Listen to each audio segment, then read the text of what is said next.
Bab 6. Sungguh sistem yang ketat. Apa? Hukuman? Ide Jason yang bersemangat pun segera ditekan. Ya. Kamu tidak adil. Kamu menetapkan skor kelulusan yang tinggi. Skor kelulusan 95 dari 100. Masih ada hukuman kalau gagal. Jason sedikit tidak puas. Bukankah sistem ini menindas Jason? Harap tenang, Tuan. Sistem telah memberikan semua titik operasi anatomi manusia kepada Tuan. Dalam hal ini, Tuan harus melakukan operasi dengan skor penuh. Bukan 95 poin. Sistem ketat dengan Tuan karena Tuan adalah dokter yang terpilih. Tuan adalah orang yang akan segera menjadi dokter hebat di negara ini. Perkataan sistem membuat Jason merasa sedikit bersalah. Ya, aku memang harus mendapatkan nilai penuh, pikir Jason. Bagi seorang dokter, hal yang paling penting adalah pengalaman mereka. Tidak peduli pengalaman diagnosis klinis atau pengalaman bedah, semua itu sangatlah penting.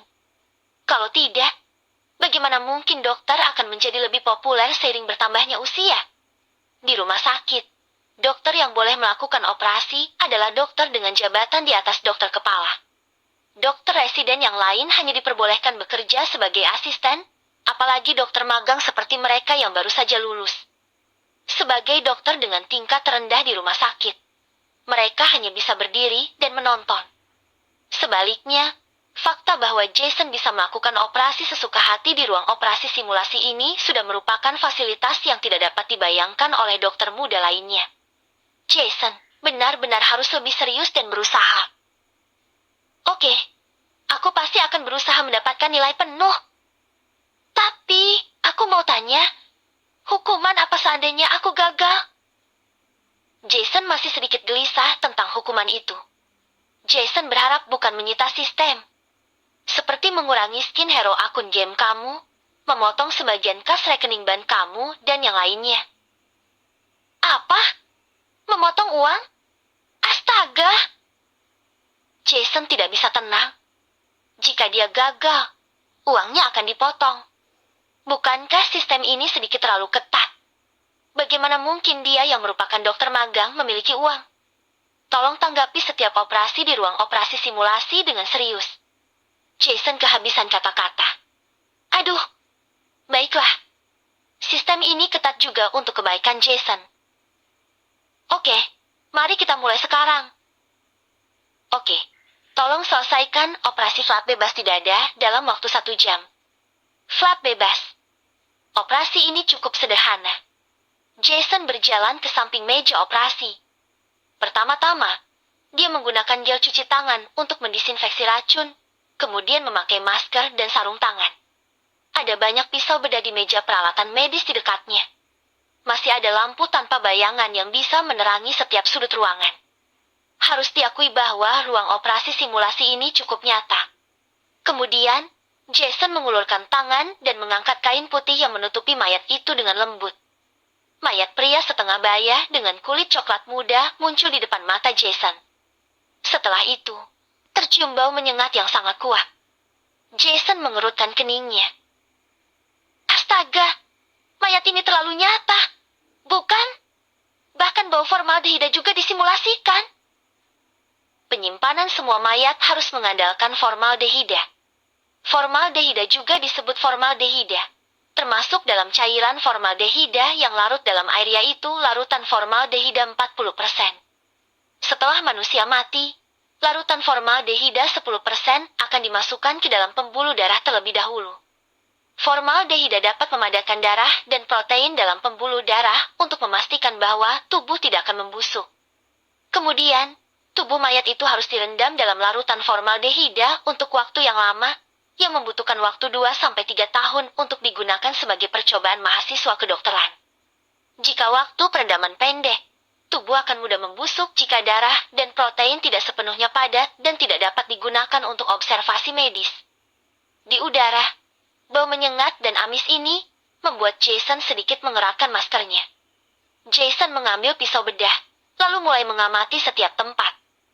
Selanjutnya, Jason memilih metode sayatan berbentuk Y untuk memotong kulit di depan dada. Jason memotong dari mastoid kiri dan kanan turun ke bahu. Kemudian menyayat ke depan sampai dilekukan sternum. Di atas insisi serko-abdominal, dia menarik kulit leher dan kulit dada hingga sedikit demi sedikit terlepas, lalu menutupi wajah mayat dan mengekspos organ di lehernya. Setelah sayatan, terlihat fasia superficialis berwarna kuning tua, lemak dan otot merah pucat. Dulu, dengan kepungan lebih dari selusin siswa di sekitar ruang operasi, Jason bahkan tidak dapat melihatnya, apalagi memulai. Sekarang, Jason sendiri yang membedah mayat untuk pertama kalinya. Dia sangat senang dan gugup. Selama jam operasi, sistem tidak mengatakan sepatah kata pun. Jason juga tidak tahu apakah yang dia lakukan sesuai standar. Akhirnya, setelah selesai membedah kulit di dada mayat itu, suara sistem terdengar. Waktu habis. Silakan istirahat. Sistem sedang mengevaluasi operasi ini. Jason meletakkan pisau bedah dan menunggu dengan gelisah. Skor evaluasi, 98 poin. Untungnya, Jason lulus. Jika tidak, tabungan beberapa juta yang dia miliki tidak akan cukup untuk dikurangi oleh sistem.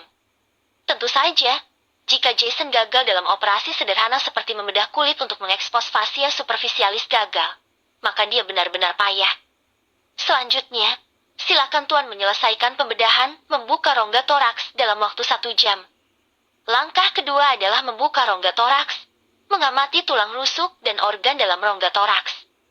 Setelah melalui operasi tahap pertama, Jason tidak merasa gugup lagi. Dia mulai memotong lebih dalam di sepanjang tekstur fasia dan otot dengan teratur.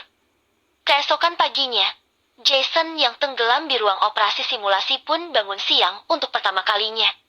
Hal ini membuat Vincent bingung. Jason, apa yang terjadi padamu? Besok sudah akan ujian ulang, tapi kamu tidak bangun untuk belajar.